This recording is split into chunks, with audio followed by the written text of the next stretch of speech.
Boa noite, igreja. Graça e paz da parte de Deus, nosso Pai, do Senhor Jesus, seja com todos, amém? Muito bom poder estar aqui na casa do nosso Deus, do nosso Pai. E juntos podemos desfrutar da companhia um dos outros, e sobretudo da presença do Espírito Santo do Senhor, amém? Que bom que você está aqui. Eu quero aproveitar e cumprimentar nossos amigos, irmãos que estão aí do outro lado da tela, ou nos ouvindo através da rádio, que a graça do Senhor Jesus esteja contigo também. E eu quero aqui cumprimentar uma pessoa muito querida, muito especial, que é o Luigi. Luigi, eu conheci agora, antes do culto, a tua história, a história do teu pai, do Lucas, e através da tua tia Rose.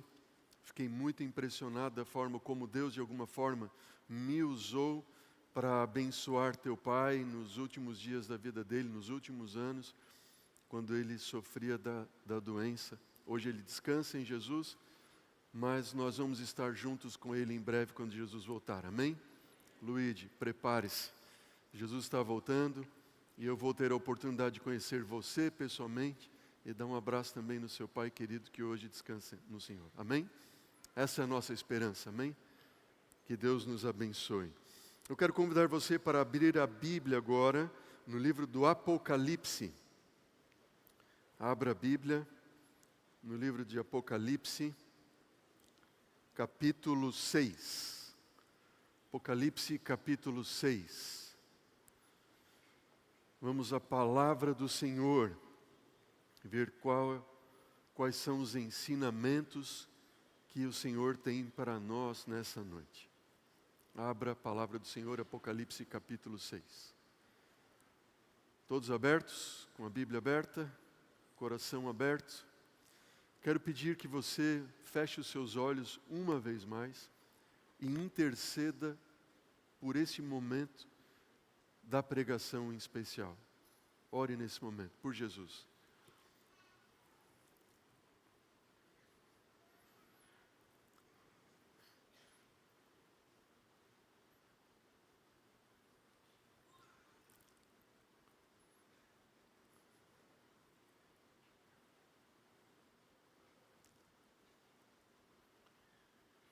Senhor Deus e Pai, estamos com a Tua palavra aberta, Senhor, diante de nós. E em nome de Jesus, pelo sacrifício que Ele fez por nós na cruz, que o Senhor esteja a me usar nesse momento, com o perdão dos meus pecados, para que a Tua palavra venha mover os corações aqui presentes nessa noite. Amém, Senhor. Amém. Apocalipse capítulo 6, versículo 17. Palavra do Senhor. Apocalipse 6, 17. Porque chegou o grande dia da ira deles, e quem é que pode suster-se? Parece que foi combinado, né? Mas não existe coincidência senão providência. O tema de hoje é como ter paz no dia do juízo final. E a música que o coral cantou, de uma forma maravilhosa, linda. Quem aqui é do coral? Estão aqui os coristas. Deus seja louvado pela sua vida, pela vida da regente de vocês, muito lindo. E vocês cantaram, né? Chegou o dia da ira. Aquele dia chegou. Dia que foi previsto na profecia. Dia que dissolverá a terra em brasas. Como eu posso ter paz no dia do juízo final? E esse é o tema do nosso estudo de hoje. O livro do Apocalipse, ele anuncia a hora do juízo, começando pelo juízo investigativo. E isso nós encontramos esse texto em Apocalipse no capítulo 14, Amanhã vamos estudar um pouco mais sobre Apocalipse 14. Diz: temei a Deus e dai-lhe glória, pois é chegada a hora do seu juízo. E nós sabemos que o juízo investigativo já iniciou-se ali na passagem do dia 22 para o dia 23 de outubro de 1844. Nós estamos vivendo no dia do juízo. Em algum momento, o seu nome vai passar diante do Rei do todo o universo. A palavra do Senhor diz em Eclesiastes 12:14, e hoje, assim como ontem, vou apresentar os textos na tela para ganharmos tempo. E você pode conferir na sua Bíblia também. Eclesiastes 12:14 diz: porque Deus há de trazer a juízo quantas obras? Diz para mim. Todas as obras, até mesmo as que estão escondidas, quer sejam boas, quer sejam más. Um dia, toda a sua vida vai estar descortinada diante de todo o universo. Imagine, que dia será esse? Existe um texto do Espírito de Profecia, eu não tenho esse texto aqui na nossa apresentação de hoje, mas num livro intitulado, ali uma compilação de escritos do Espírito de Profecia, nesse livro intitulado Divórcio e Novo Casamento, Ellen White fala que no dia do juízo final, quando nós, depois de sermos resgatados e sermos levados para o céu, e passarmos com Deus lá um tempo onde poderemos ter acesso aos registros daqueles que nós acreditávamos que lá estariam no céu e lá não estarão, e nós teremos, esta será uma das surpresas, de nós irmos para o céu e pensarmos, puxa, tinha pessoas que eu tinha certeza que aqui estariam e não estão. Outra surpresa é encontrar lá pessoas que nós pensávamos que não estariam. Veja a surpresa que terá Estevão ao encontrar lá Paulo. A surpresa que vai ter Isaías ao encontrar lá o rei que mandou cerrar ele ao meio. Imaginem, quantas surpresas. E a grande surpresa será nós estarmos lá, amém? E aí nós vamos desfrutar das outras duas surpresas ali.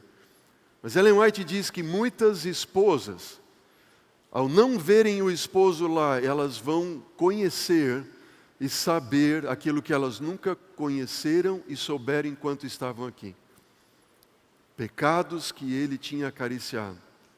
E esposos conhecerão da esposa que lá não estará pecados escondidos, porque Deus trará a juízo todas as obras, até mesmo as escondidas, boas ou más. Paulo, quando ele escreve aos Coríntios, na sua segunda carta, ele diz: porque importa que quantos de nós? Todos nós compareçamos perante o tribunal de Deus, de Cristo, para que cada um receba segundo o bem ou o mal que tiver feito por meio do corpo. Todos nós um dia iremos comparecer diante do tribunal de Deus. Esse texto ele é interessante e importante, não é o tema do nosso estudo aqui, mas há alguns que acreditam que o juízo investigativo não existe, e que o juízo ele se completou na cruz do Calvário, mas Paulo, depois da cruz, diz: importa que todos nós compareçamos, ou venhamos a comparecer diante do juízo final. Ele aponta para um juízo futuro. O salmista diz: por isso os perversos não prevalecerão no dia do juízo, nem os pecadores na congregação dos justos. O que será estar diante do júri, de um tribunal, e esse é o tribunal de Deus, onde a nossa vida vai ser colocada na balança. Será que seremos encontrados ou achados em falta nesse dia? Muito medo há em relação ao dia do juízo. Mas Davi, nós encontramos em 4 salmos de Davi clamando a Deus para que o juízo de Deus fosse colocado diante dele, sobre ele. E esse é o primeiro salmo, Salmo 7, 8, ali, versículo 8, Davi diz assim: julga o Senhor todos os povos, e ele diz: julga-me, Senhor. Imagine, Davi clamando a Deus para que Deus julgasse a ele. E nós encontramos isso, como eu mencionei, em 4 dos salmos de Davi. O Salmo 26, verso 1 diz assim: julga-me, Senhor, porque eu tenho andado em minha sinceridade. Vejam, a coragem de Davi de clamar o juízo de Deus sobre ele. Julga-me, Senhor, Deus meu, segundo a tua justiça. Julga-me, Senhor. Julga-me, ó Deus, e pleiteia a minha causa contra uma nação desumana. Livra-me do homem fraudulento e iníquo. Você teria coragem hoje, agora, nesse momento, de orar como Davi orou e clamar a Deus: Senhor, julga-me agora, Senhor. Eu quero estar agora diante do teu trono, porque o Senhor é um Deus de justiça. Davi sabia o que era pecado, e Davi sabia o que era ir longe dos caminhos do Senhor e errar muito. Sabia ou não sabia? Lógico que sim. E no seu salmo, o Salmo 51, o salmo da sua confissão, ele diz: ó Senhor, eu pequei contra ti somente. Eu fiz o que é mal perante os teus olhos, de maneira que serás tido por justo no teu falar e puro no teu julgar. Senhor, eu pequei contra ti. Julga-me, Senhor. O teu julgamento será justo a mim. Davi, ele diz nesse mesmo salmo: eu nasci em iniquidade, eu nasci em Avon, como nós vimos ontem, em pecado me concebeu a minha mãe. E ele diz: Senhor, purifica-me com hisopo e ficarei limpo, ficarei mais alvo, mais limpo do que a neve. O que Davi está dizendo aqui? E aqui é uma figura muito linda. Quando Davi diz: purifica-me com hisopo, Davi está lembrando aquela ocasião lá no Egito, quando Deus mandou que o cordeiro fosse morto, o sangue do cordeiro fosse ali com o hisopo, fosse molhado no sangue do cordeiro, esse ramo de um arbusto como que manjericão, e agora fosse colocado ao redor da ombreira da porta das casas, quando o anjo viria à noite, o anjo da aliança. Davi está dizendo: Senhor, cobre a minha vida com o sangue do cordeiro, e eu estarei limpo. Amém? Oh, queridos, se você pecou, se você errou, foi longe como Davi, você pode clamar hoje: Senhor, julga-me. E você vai aprender nessa noite que você não precisa temer, clamar pelo juízo de Deus sobre a sua vida. Se você pedir para que o sangue do Cordeiro venha cobrir a sua vida, amém? Em uma das noites aqui, uma jovem no final do culto para mim, em lágrimas, disse: pastor,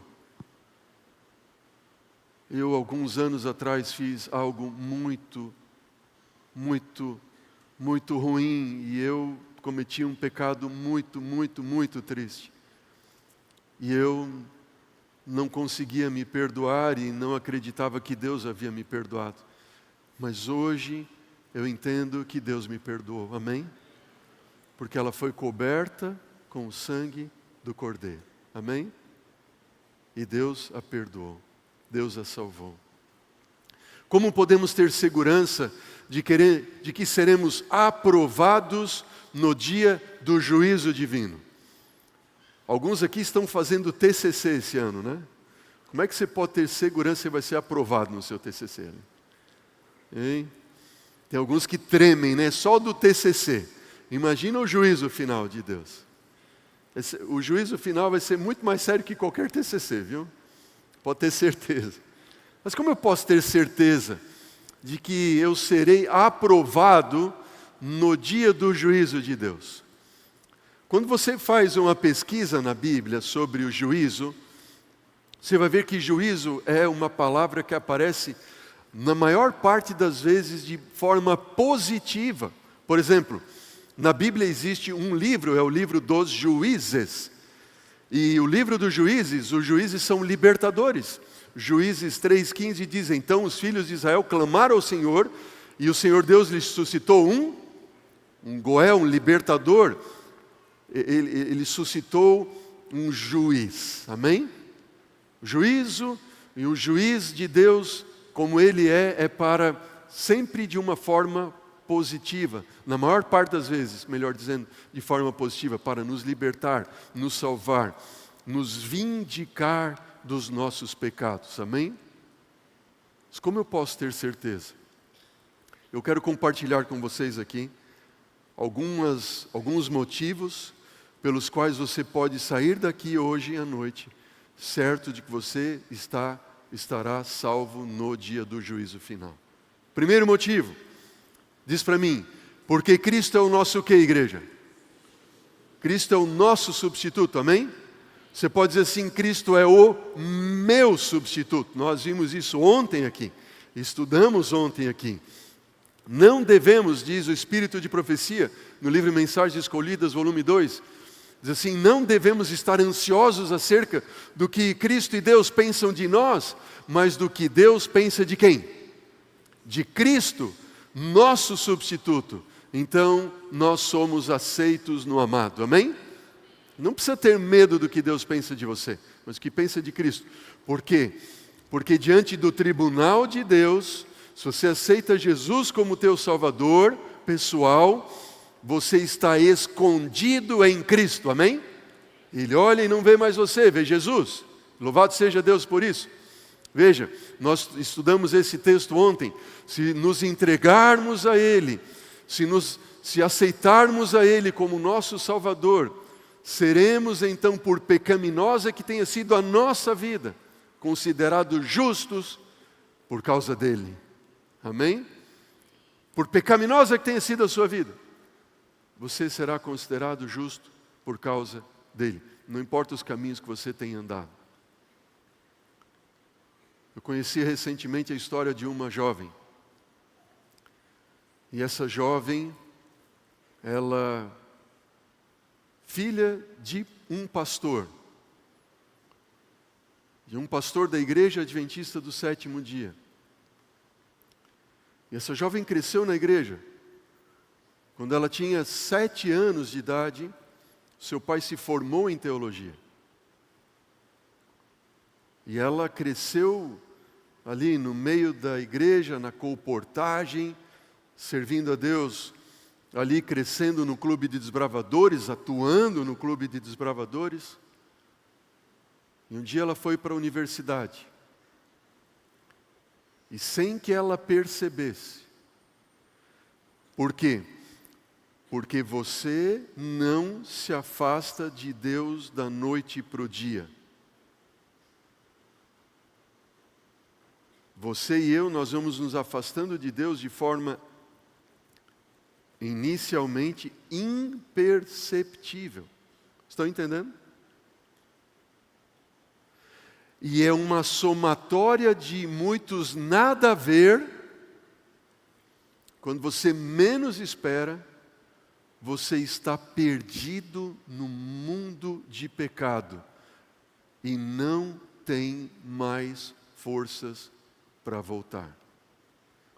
Você começa com um pequeno nada a ver. Não tem nada a ver se eu sair com meus amigos e for em tal lugar. Não tem nada a ver se eu experimentar tal bebida. Eu não vou me tornar um alcoólatra, não vou me tornar um beberrão, absolutamente. Não tem nada a ver se eu fizer isso ou aquilo outro. Não. Eu cresci na igreja, eu nasci na igreja, eu sou filha de pastor, eu sou filho de terceira, segunda geração de cristãos na minha casa. Mas quando você menos espera, você está longe, distante dos caminhos do Senhor. Não importa quão longe você tem andado, quão pecaminosa tenha sido a sua vida. Mas se você aceitar Jesus como seu Salvador e se entregar a Ele, por pecaminosa que tenha sido a sua vida, você é aceito no amado, aceito em Deus. Amém? O caráter de Cristo substituirá o vosso caráter e sereis aceitos diante de Deus, exatamente como se não houvesse pecado. E nos registros dos livros do céu, os seus pecados são removidos de lá. Diga amém por isso. Todos os pecados, mesmo os pecados escondidos ali, que se você confessou eles, você nunca terá vergonha de ser exposto para nada e de nada, porque Deus, Ele perdoou, Ele tirou dos registros, Ele esqueceu, e nenhuma condenação mais há para aqueles que estão em Cristo Jesus. Louvado seja o Senhor Deus por isso. Em verdade vos digo, disse Jesus, quem crê em mim terá a vida eterna, amém? Não. Quem crê em mim tem a vida eterna, amém? É hoje. Hoje é o dia. Se você ouvir a voz dele e se entregar a ele, você pode ter a certeza da salvação. Estas coisas eu vos escrevi a fim de saberdes que tendes a vida eterna, vós outros que credes em o nome do Filho de Deus. Número 1, como eu posso saber que eu estarei de pé e serei aprovado no dia do juízo? Número 1, porque Jesus é o meu substituto. Ele é o meu substituto. Imagina que no dia do exame final, você vai apresentar o seu trabalho para o seu orientador, mas ele então, antes disso, corrigiu todo o seu trabalho para você e preencheu todas as lacunas que precisavam do trabalho, e aquele capítulo que você não conseguiu concluir, ele fez para você também, amém? Quem quer um orientador assim? Quem quer um orientador assim? Ele fez o trabalho no seu lugar, você não precisa fazer nenhum trabalho. Mas tem mais. Jesus não é só o meu substituto. Diz a palavra do Senhor que Jesus também, Ele é o meu advogado, Ele é o nosso advogado. 1 João 2,1 diz assim, filhinhos, estas coisas eu vos escrevo para que não pequeis. Se todavia alguém pecar, nós temos quem? Um advogado junto ao Pai. Ele é Jesus Cristo, justo. Esse Cristo Jesus, que é o meu substituto, Ele é também meu advogado no juízo. Veja, olha o que diz o livro O Grande Conflito, a página 484. Jesus não lhes justifica os pecados, mas apresenta o seu arrependimento e fé. Lembra ontem aqui? Pai, ele se arrependeu, ele me aceita como seu Salvador. Jesus apresenta o arrependimento e fé, e reclamando o perdão para eles, Jesus ergue as mãos feridas perante o Pai e os santos anjos, dizendo, eu os conheço pelo nome, gravei-os nas palmas das minhas mãos. Se você aceita Jesus como teu Salvador, o teu nome fica gravado nas mãos dele, amém? É como se Jesus carregasse o teu nome ali na carteira. Você já abriu a carteira de alguém ali? Te viu alguma foto? Não. Na carteira de Jesus tem a tua foto ali, certo? Mas quando ele abre a carteira para mostrar para alguém, ele mostra a tua foto. Por quê? Porque você é amado por Ele. Porque você é tudo para Ele. Ele morreu para te salvar. Ele disse assim, esse é o meu filho, essa é a minha filha. Eu morri no lugar dele. Jesus apresenta em seu favor, essa é uma declaração forense. Jesus apresenta em seu favor as suas mãos feridas, seu corpo moído, e declara a todos os que desejam seguirem a Ele, a minha graça te basta. Olha o que diz essa última frase, vamos ler juntos esta última frase. Ninguém, pois, vamos ler juntos? Ninguém, pois, considere incuráveis os seus defeitos. Deus dará fé e graça para vencer. Amém, glória a Deus. Ninguém, pois, considere incuráveis os seus defeitos, pois Deus concederá o quê? Graça para vencê-los. Você já viu aquela história dizendo assim, mas eu nasci assim, eu vou morrer assim? Porque o meu pai era assim, eu também sou igual a ele? Eu fico tão triste que muitas pessoas, quando cometem algumas loucuras, vêm querendo se justificar, dizendo assim, não, pastor, porque eu sou igual Pedro. Você é igual Pedro quando ele estava perdido. Você é igual Pedro quando estava perdido. Porque Pedro, quando ele era o Pedro que você diz que é igual a ele, é quando ele estava perdido. Então você precisa permitir que a graça de Jesus cubra a tua vida e vença esse ímpeto iracundo que você tem. Que palavra feia essa, né? Esse ímpeto de ira que você tem, que você se gaba dizendo, não, eu sou igual Pedro. Miserável. Você. Porque eu tenho sangue de nordestino. Por isso que eu sou assim. Esse sotaque tão bonito de vocês. Eu sou assim, os ouvidos igual uma melodia, né? Não, você não tem que ter sangue de nordestino, você tem que ter o sangue de Jesus que cobriu tua vida, ora pois. Amém? Amém? É o sangue de Jesus. Estou aprendendo, não? Que nota ali. Depois vocês me falam. Amém? Queridos, ninguém, em nome de Jesus, você tem lutado com um pecado, com uma tendência herdada, cultivada para o mal, não importa. Jesus concede a graça para você vencer, amém? Ele concede a graça para você vencer. Número 1, Cristo é o nosso o quê? Diz para mim, igreja. Depois, Cristo é o meu o quê? Ele é o meu advogado. Mas Ele também, nesse juízo, além de ser meu substituto, que Ele pagou o preço da culpa no meu lugar, além de ser o meu advogado, Ele apresenta a defesa para mim, e não tem nenhum advogado como Ele, que jamais perdeu qualquer uma causa em todo o universo, Ele também testemunha a meu favor. Imaginem que juízo é esse. Ao anjo da igreja em Laodiceia escreve, estas coisas diz o Amém, diz a testemunha fiel e verdadeira, o princípio da criação de Deus. Ele é a testemunha e Ele apresenta diante do juízo e dos júris coisas a nosso favor para nos libertar. Como nossa testemunha, Jesus traz evidências para o júri celestial, em suporte ao seu povo, que silenciam as falsas acusações do grande adversário. Diga amém por isso. Tira a mão. Lembra Lutero? Tira a mão. E quando o diabo tirou a mão, estava escrito ali, o sangue de Jesus purificou a vida do André. E os seus pecados, embaixo da lista, foram apagados pelo sangue de Jesus. Cristo é o meu substituto. Cristo é o que mais, meu? Cristo é o meu e o nosso advogado. Ele é a nossa fiel testemunha. Mas tem mais. No dia do juízo final, Jesus também, Ele é o quê? Se o controle funcionar, a gente vai ver o que Ele é. Jesus é o nosso juiz, amém? Você consegue imaginar um juiz, o júri? Ontem a gente pintou um quadro aqui antes do estudo de hoje, né?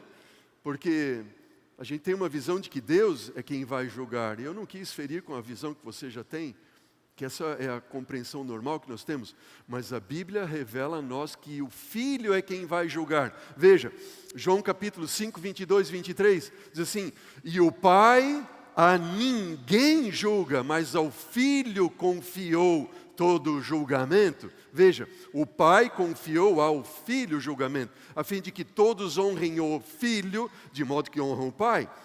Quem não honra o Filho, não honra o Pai que o enviou. Primeira palavra sobre o juiz. Porque eu sou o Filho de Deus, eu sou o juiz. Segunda palavra sobre o juiz. Veja o que diz lá. Preciso da ajuda dos meus assistentes ali. Se o controle não funcionar... Aí, obrigado, voltou lá. Segunda palavra sobre o juiz. Primeira, porque ele é o Filho de Deus. Segunda palavra, João 5, 26 e 27, palavras do próprio Cristo Jesus, diz assim, porque assim como o Pai tem vida em si mesmo, também concedeu ao Filho ter vida em si mesmo, e lhe deu autoridade para julgar, porque ele é o Filho de quem? Ele é o Filho do homem. Primeira palavra sobre o juiz, porque ele é o Filho de Deus, ele pode julgar. Segunda palavra, porque ele é o Filho do homem, ele pode julgar, ele é o juiz. Ele é o Filho de Deus, ele é o Filho do homem. O que o Espírito de profecia nos diz sobre isso? E o que a Bíblia diz sobre isso? Veja, Paulo, quando ele escreveu aos Coríntios, ele diz: porque importa que todos nós compareçamos diante do tribunal de quem?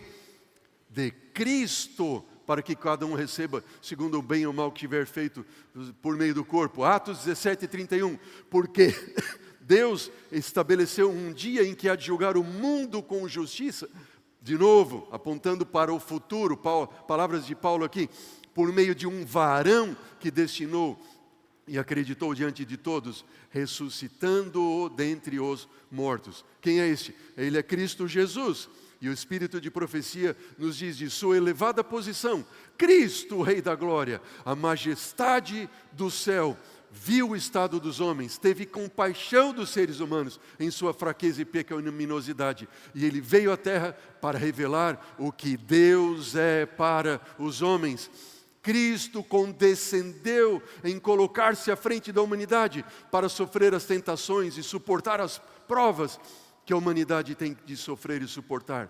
Tinha de conhecer o que a humanidade tem de sofrer da parte do inimigo caído, a fim de saber como socorrer os que são tentados. E Cristo foi feito nosso juiz. O Pai não é o juiz, tampouco são os anjos ali, os juízes. Me ajudem, queridos. Não sei se alguém tem clicado aí no computador, fora da tela.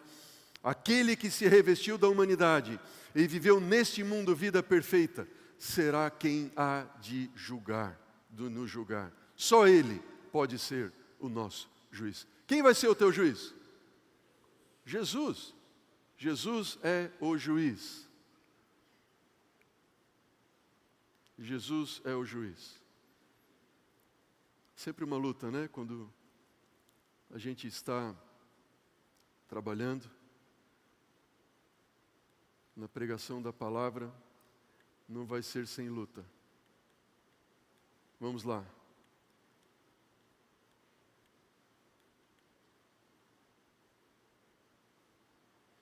Ok. Ser justificados. Orem, queridos, para que Deus permita que a gente avance com o estudo da palavra de Deus que te liberta, amém? Que o inimigo não coloque nenhuma interrupção entre nós, em nome de Jesus. Como nós estudamos ontem, ser justificado é ser liberto da condenação do pecado. Pensem nesta declaração aqui.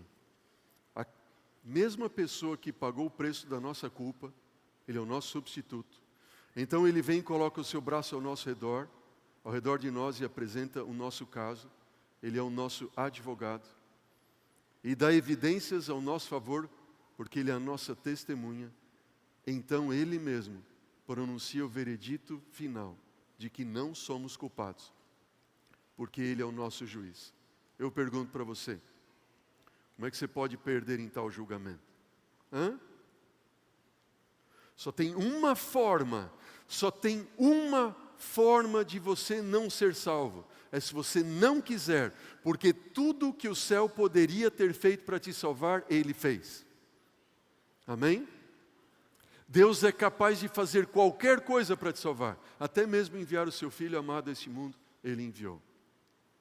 Você acha que você está aqui na igreja nessa noite por acaso? Você acha que você está aqui estudando no UniAN por acaso? Você acha que você veio aqui para concluir um curso superior e entrar numa carreira profissional? Não. Isso tudo é muito pouco. O propósito de Deus a trazer você aqui foi para te salvar. Amém? Foi para te salvar. Foi para indicar a você o caminho da salvação. E Ele aqui usa meios e instrumentos para te salvar. Ele é o nosso Deus. Ele é o nosso Deus. Cristo, Ele é o nosso substituto. E por isso eu não preciso temer o dia do juízo. Ele é o nosso advogado. Ele é a fiel testemunha. Ele também é o juiz. E, por último, Ele também é o nosso santificador.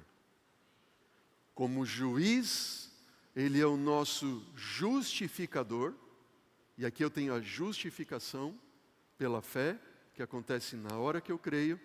Ele me coloca sobre a plataforma, como nós estudamos ontem. Mas Ele, enquanto que eu estou sobre a plataforma, Ele é o nosso santificador. Ele é o nosso purificador. Ele está purificando o nosso coração dos pecados deste mundo. Cristo não é somente o justificador, Ele é o santificador, Ele é o nosso purificador. Uma vez que eu sou liberto da condenação do pecado, quando Ele é meu juiz, Ele também me liberta do domínio do pecado, da escravidão do pecado, porque Ele santifica e protege o meu coração. Agora, aqui uma reflexão para nós. Nós somos salvos totalmente pela graça e ao mesmo tempo julgados pelas obras. Como entender que eu sou salvo pela graça e julgado pelas obras? Parece que são coisas opostas, mas ambas estão na Bíblia. Quando nós vamos, queridos, aqui, algo interessante sobre a palavra do Senhor, especialmente em relação aos 5 primeiros livros da Bíblia, e eu acredito, muitos teólogos acreditam, que a Bíblia toda, ela está fundamentada no Pentateuco. O Pentateuco são os 5 primeiros livros da Bíblia, ok? Você tem, quais são? Vamos lembrar comigo quais são os 5 primeiros livros da Bíblia? Gênesis, Êxodo, Levítico, Números e Deuteronômio. Todo o restante da Bíblia está fazendo citações, alusões, diretas ou indiretas ao Pentateuco, certo? A maior parte. O fundamento é o Pentateuco. Interessante que o Pentateuco, alguns estudiosos veem nele uma estrutura quiástica. O que é uma estrutura quiástica? Estrutura quiástica, ela tem significado em forma de X. Eu vou tentar explicar para você de uma forma bem simples. Quando você quer dar destaque em um texto hoje, você coloca ali em negrito, você coloca caixa alta, você sublinha com canetinha amarela, é ou não é assim? Os escritores não tinham caixa alta, nem negrito, nem itálico, nem canetinha amarela para sublinhar o texto. Então eles usavam uma estrutura literária para dar o destaque e a importância do texto.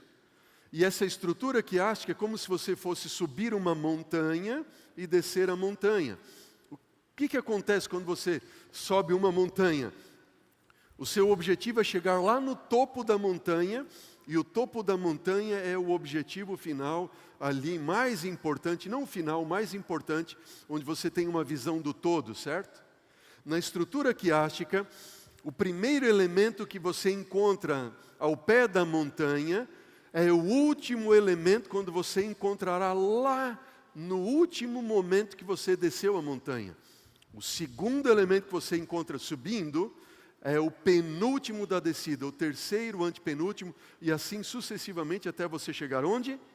No topo, que é o ponto mais importante.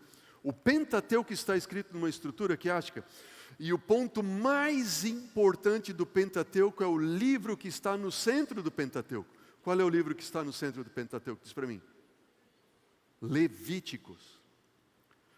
Só que o livro de Levíticos também está escrito em uma estrutura quiástica. E quando a gente sobe o monte no livro de Levíticos, veja que interessante essa estrutura. Nós temos ali os capítulos 1 a 15 do livro de Levíticos. E descendo o monte, nós temos os capítulos 17 a 27. Quando você sobe o monte, você tem a menção mais de 90 vezes de sangue, que significa a justificação pela fé, que é a raiz. A raiz. Sou salvo pela graça mediante a fé em Cristo Jesus. Sangue. Quando eu desço o monte, eu tenho obras de justiça, dos capítulos 17 a 27. Eu tenho a santificação como fruto da justificação. Pegaram a ideia ali? Agora, o que eu encontro no topo do monte? Qual é a mensagem mais importante do Pentateuco e do livro de Levíticos que eu encontro no topo do monte? É o capítulo 16 de Levíticos. É o centro de tudo.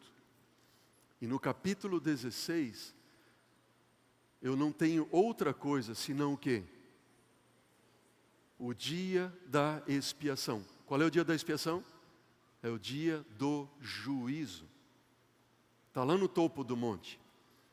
Veja, no livro de Levíticos e no centro do Pentateuco, ambos estão ali, justificação e santificação, promovendo um equilíbrio perfeito na balança do juízo. E sabe qual é o versículo central do capítulo 16 do livro de Levíticos? Esse aqui, é o versículo 30. Porque naquele dia se fará expiação por vós, para purificar-vos, e sereis purificados de todos os vossos pecados diante do Senhor. Qual é o desejo de Deus no dia do juízo? E nós estamos vivendo no dia do juízo. Deus quer, número 1, purificar o seu povo dos seus pecados, enquanto Ele faz a purificação do santuário celestial. Ele está também purificando o seu povo. Vejam o que diz aqui Ellen White, no livro Grande Conflito. Esse texto também está relatado no livro Cristo em seu santuário. Ela diz o seguinte: enquanto o juízo de investigação prosseguir no céu, enquanto os pecados dos crentes arrependidos estão sendo removidos do santuário. Vamos ler juntos agora, leiamos juntos. Deve haver uma obra especial de purificação ou de afastamento de pecado entre o povo de Deus, onde? Na terra. Ó querida igreja, jovens do UniAN, famílias do UniAN, você que está agora nos assistindo aí do outro lado da tela, eu não tenho outra palavra para dizer para você, senão que, número 1, Cristo Jesus é o nosso substituto, amém? Ele morreu na cruz do Calvário para nos salvar de todos os nossos pecados. Mas Ele também, Ele é o meu advogado, Ele é a minha fiel testemunha, Ele é o meu juiz, mas sobretudo, Ele é o meu santificador, Ele é o meu purificador. Aqueles que aceitam Jesus como seu substituto, advogado, testemunha, juiz, o têm como purificador. Eles não são a mesma pessoa hoje, aquela que eles eram mês passado, ano retrasado. Eles estão crescendo em graça, em semelhança de caráter de Cristo Jesus. Jesus quer nos purificar. Deve haver uma obra especial de purificação. Jesus está voltando. E eu tenho que despertar para que a certeza da brevidade da volta de Jesus. Amanhã você não pode perder o estudo de amanhã. Amanhã você vai ver que a volta de Jesus está muito, mas muito mais perto do que você possa imaginar, o que eu posso imaginar. Mas eu tenho que estar preparado, eu tenho que despertar para essa realidade. E eu tenho que clamar: Senhor, purifica o meu coração. Nós somos salvos, sim, somente pela graça, mediante a fé no sangue do Cordeiro de Cristo Jesus, mas somos julgados pelas obras de santidade, como um fruto natural da graça expiatória. Quem está sobre a plataforma, ele está tendo o seu coração purificado em Cristo e por Cristo, amém? Louvado seja o nosso Deus por isso. Ó queridos, eu estou convencido, disse Paulo, de que aquele que começou a boa obra em vocês, o que ele vai fazer? Ele vai completar, amém? Isso não é maravilhoso? Jesus começou uma obra em você, Ele vai completar. Ele só não vai completar se você não permitir. Até o dia em Cristo Jesus. E esta é a minha oração, disse Paulo, que o amor de vocês aumente cada dia e cada vez mais, em conhecimento, em toda a percepção, para discernirem o que é melhor. A fim de serem o quê? A fim de serem o quê? Puros e irrepreensíveis até o dia de Cristo. cheios do fruto da justiça, da justificação. Fruto que vem por meio de Jesus Cristo, para a glória e louvor de nosso Deus. Jesus te salvou. Ele te defende. Como teu advogado, Ele apresenta-se como testemunha a teu favor. Ele é o teu juiz que te liberta. Mas, sobretudo, nesse processo, Ele é o teu santificador. Ele quer purificar o teu coração. Então, diz o livro de Ezequiel, eu aspergirei água pura sobre vocês. E vocês ficarão purificados de todas as vossas imundícias, de toda a vossa idolatria, de todos os vossos ídolos, eu vos purificarei. Dar-vos-ei coração novo. Quem é que vai dar coração novo? Se Deus vai dar. Quem é que vai purificar você? Deus vai purificar. Eu colocarei dentro de vocês um espírito novo. E eu tirarei de vocês um coração de pedra e vos darei um coração de carne. Coração de Jesus. Sabe o que eu acredito, queridos? Eu acredito que só tem uma coisa que Deus não pode fazer por nós. É aquilo que eu não permita que Ele faça. Preste atenção no que eu vou te dizer agora, em nome de Jesus. Eu creio que, se você tiver coragem de pedir, Deus tem poder para responder. Amém? Se você tiver coragem de pedir, Deus tem poder para responder. Alguns não têm coragem de pedir para que Deus tire deles determinados gostos a coisas deste mundo. Lugares que gostam de frequentar, comidas que gostam de comer, bebidas que gostam de beber, músicas que apreciam ouvir,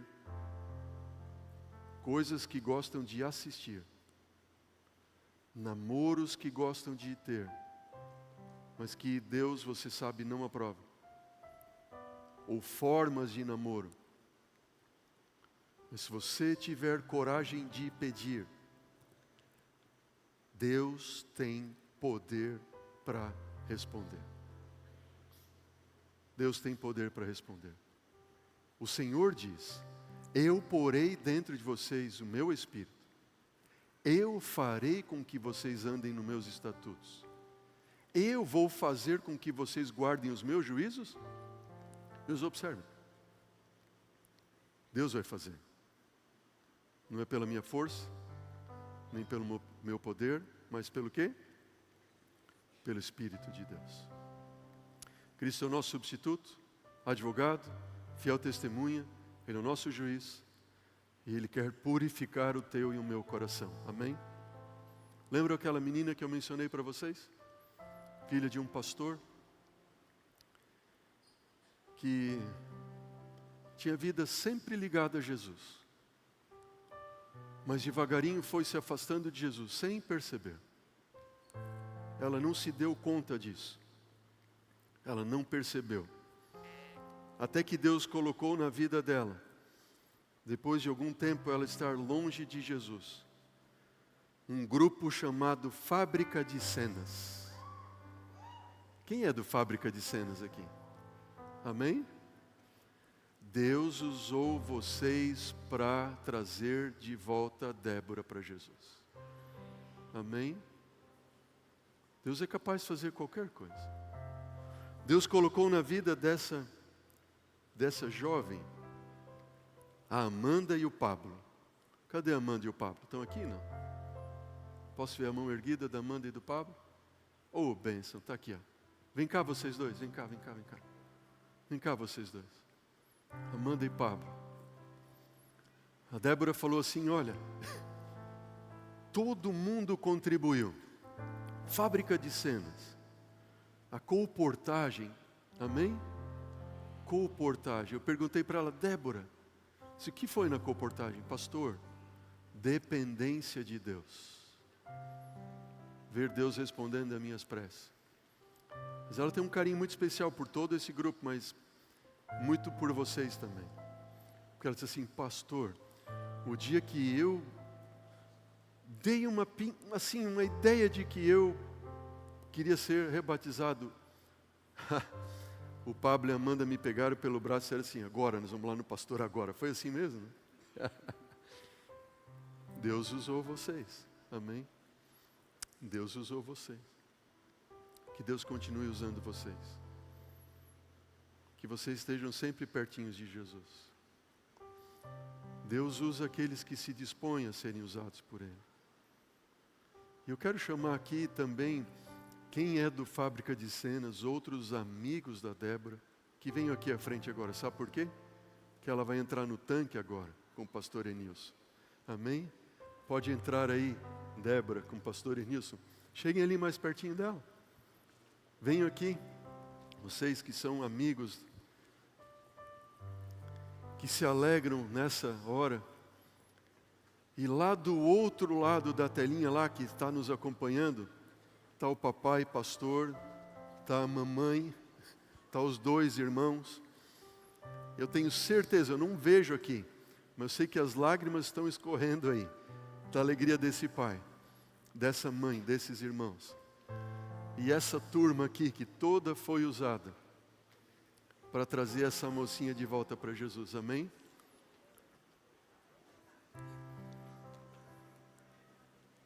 Deus seja louvado.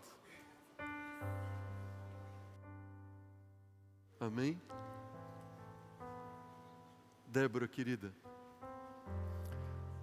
você não percebia e devagarinho você estava se afastando de Jesus. Não foi porque você quis, não foi porque amigos quiseram, ninguém, mas sem querer você foi se afastando. Isso causou algumas marcas na sua vida, eu sei disso. Mas hoje essas marcas vão ser sepultadas nas águas, amém? Essas lembranças serão sepultadas hoje aqui nas águas batismais. E quando você olha para frente agora, você tem certeza que você tem um Jesus que te ama, como você já tinha antes, hoje mais ainda. Eu acredito, Débora, a gente não conversou sobre isso, mas eu acredito que em algum momento você talvez pensou: será que um dia eu vou conseguir voltar? Ou eu vou voltar? Será que um dia eu vou voltar a crer nesse Deus? E Ele vai poder fazer em mim o que Ele fez quando eu era menorzinha, jovenzinha ali? E Deus ouviu a oração dos teus pais. Deus ouviu a oração dos teus amigos. Deus ouviu o teu clamor, um dia dizendo: Senhor, salva-me. Esse é o nosso Deus, amém? Jesus morreu para te salvar, querida. Ele é o teu substituto. Hoje Ele te defende e o diabo não pode esfregar nada mais no teu rosto dizendo: oh, ela é pecadora. Amém? Porque Deus, Ele olha para você como se você não tivesse pecado. Amém? Ele é a tua testemunha, que fala só a teu favor, como essa turma aqui, ó, que representa um Jesus que fala só a teu favor. Amém? Olha aí o sorriso dele. Coisa linda. Ele é o teu juiz, que te declara justificada, e Ele é aquele que tem purificado o teu coração. Louvado seja Deus. E o pastor Enilson, nesse momento, atendendo o desejo do teu coração para o perdão dos teus pecados, sepultando a velha vida, os erros do passado, e ressurgindo novamente a Débora de Jesus para toda a eternidade, recebendo um novo coração, o batismo do Espírito, o dom do Espírito. Te batiza nessa hora, em nome do nosso querido Deus Pai, Filho e Espírito Santo. Que a igreja diz? Amém!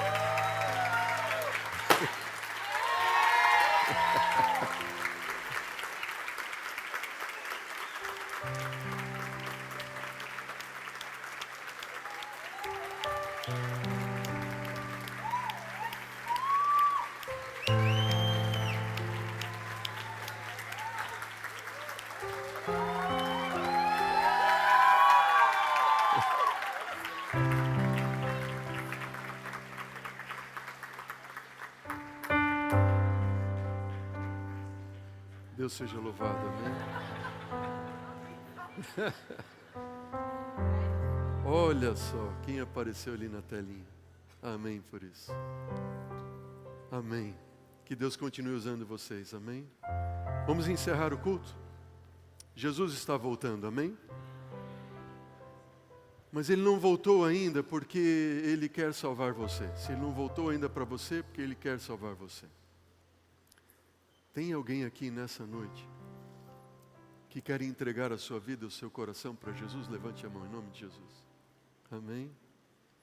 Tem alguém aqui, talvez você já tenha respondido no outro apelo dessa semana, que precisa de um novo começo com Jesus? Ou precisa ser rebatizado ou batizado? Erga sua mão em nome de Jesus. E quer passar pela mesma experiência da Débora? Amém, querido. Eu quero que as duas amigas que estão ali ao do lado, traz ela aqui, vem cá. Não tenha vergonha, vem. Você ergueu a mão com tanta alegria e você vem aqui, eu quero orar com você. Tem mais alguém aqui? Eu quero orar. Se você tem um amigo do lado, traga esse, assim como o Pablo e Amanda trouxeram a Débora, traga o seu amigo, sua amiga aqui à frente agora. Vem, vem, em nome de Jesus. Vem, vem, pega pelo braço, faz igual o Pablo e Amanda. Diz assim, você vai lá comigo agora. Eu quero levar você aos pés de Jesus. Tem mais alguém? Tem aqui alguém vindo. Louvado seja Deus. Não tenha vergonha. Louvado seja Deus. Amém. Amigos salvam amigos. Amém? Deus seja louvado. Você que quer reiniciar uma nova vida com Cristo também, coloque-se em pé nesse momento. Eu quero orar com você. Vem aqui. Que coisa linda. Amém. Se você levantou e agora estava sentado, estava difícil levantar, já está em pé, ok? Está mais fácil agora, só andar. Venha. Venha para frente. Pegue o seu amigo pelo braço, sua amiga pelo braço aí, e traga até aos pés de Jesus na cruz. Teu substituto, teu Salvador. Deus abençoe a sua vida, amém? Posso orar? Se enquanto eu estiver orando, olha só. Deixem vir a mim os pequeninos, amém? Porque dos tais é o reino dos céus. Louvado seja Deus pelos pequeninos que tomam decisão por Jesus. Eu não podia orar sem vocês virem, amém? Que bom que vocês vieram. Louvado seja Deus. Eu sei que é difícil. Eu sei que é difícil. No meu ministério pastoral, eu tenho visto jovens sofrendo tanto que não têm mais forças para voltar. Mas para isso que você tem um amigo do seu lado, amém? Uma amiga do seu lado para te dar forças. Daqui a pouco você vai entrar nas águas, ok? Seja pela primeira vez ou seja de novo, para ter uma nova vida com Cristo Jesus. E como Débora, viu o sorriso dela? Esse é o sorriso que Jesus quer ver estampado na sua fronte, amém? Na sua face. O sorriso da certeza de que o sacrifício dele não foi em vão pela tua vida, amém? Que bom que você está aqui. Que bom que você aceitou o chamado e o amor de Jesus. Posso orar? Ou tem mais alguém vindo? Meu papel é apelar o seu coração. Amém. Uma salva de palmas em nome de Jesus. Em nome de Jesus. Não é sem luta, amém? O mundo apela muito ao teu coração para você se desviar de Jesus e ir para o caminho do mal. Eu não posso ser tímido em chamar você para vir a Cristo e entregar o seu coração a Ele. Só Deus sabe os motivos dessas lágrimas, amém? E Ele te pega hoje no colo. Ele enxuga todas as lágrimas. Porque Ele é o teu Salvador, amém? Posso orar? Posso orar? Se você quiser vir durante a oração, vem em nome de Jesus. Esse é um passo que você dá não porque eu te chamei. Você dá um passo porque Jesus morreu para te salvar. E você entrega o teu coração a Ele. Amém? Querido Deus e Pai, louvado seja, Senhor, porque o Senhor nos amou de tal maneira que enviou o teu Filho unigênito, para que todo aquele que nele crê, nós cremos, estamos aqui em pé, viemos aqui à frente, não venhamos a morrer eternamente, mas tenhamos a vida eterna em Cristo e por Cristo, que é o nosso tudo. Pai, eu peço uma bênção especial sobre esse grupo que aqui à frente veio. Eu peço que o Teu Espírito, Pai, esteja sendo derramado sobre eles agora como um bálsamo do céu, a trazer a paz que excede todo o entendimento a esse coração que hoje se derrete aqui diante do Senhor. E que logo, Senhor, todos nós, a igreja aqui do UniAN, possa testemunhar dessa Tua filha, desse Teu filho entrando no tanque batismal e ressurgindo em Cristo e por Cristo. É o que eu te peço, nós te pedimos humildemente, em nome de Jesus. Amém. Amém.